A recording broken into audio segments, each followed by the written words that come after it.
प्रधानमंत्री नरेंद्र मोदी राजस्थान के बांसवाड़ा जिले में मानगढ़ को राष्ट्रीय स्मारक घोषित करने वाले हैं। भारत के इतिहास में यही वो स्थल है जहां सबसे बड़ा नरसंहार हुआ था। करीब 110 साल पहले अंग्रेजों ने यहां आदिवासियों पर इस तरह हमला किया कि घटना में करीब 1500 से ज्यादा आदिवासियों की मौत हो गई।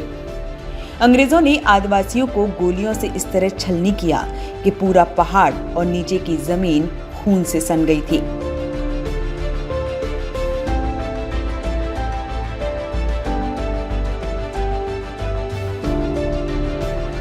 मानगढ़ धाम की हिस्ट्री जानने वाले कन्हैयालाल बताते हैं कि आदिवासियों के पूजनीय गुरु गोविंद का जन्म करीब 1858 में बांसवाड़ा के नजदीकी जिले डूंगरपुर में हुआ था। 1903 में उन्होंने विदेशी वस्तुओं का बहिष्कार करने के लिए एक संगठन बनाया। इस दौरान पूरे देश में अंग्रेजों का शासन था, जिनकी प्रताड़ना से आम जनता बुरी तरह परेशान हो चुकी थी। ऐसे में गुरु गोविंद देव ने ही अंग्रेजों के खिलाफ आंदोलन की शुरुआत की थी।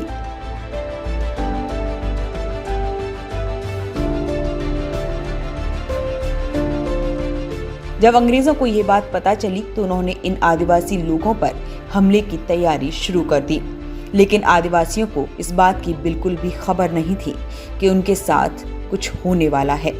17 नवंबर 1913 को जगत गुरु गोविंद का जन्मदिन मनाने के लिए आदिवासी मानगढ़ धाम की पहाड़ी पर जुटे हुए थे।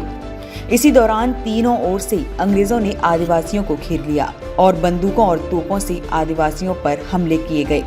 इतिहासकार बताते हैं कि ये हमला करीब 12 घंटे से ज्यादा चलता रहा। इतिहासकारों की माने तो मानगढ़ धाम नरसंहार अब तक का सबसे बड़ा नरसंहार होता, लेकिन उस समय ये अंग्रेजी शासन के अधीन नहीं आता था। ऐसे में इतिहास में यही माना जाता है कि रियासत और राजवाड़ों से ये लड़ाई हुई थी।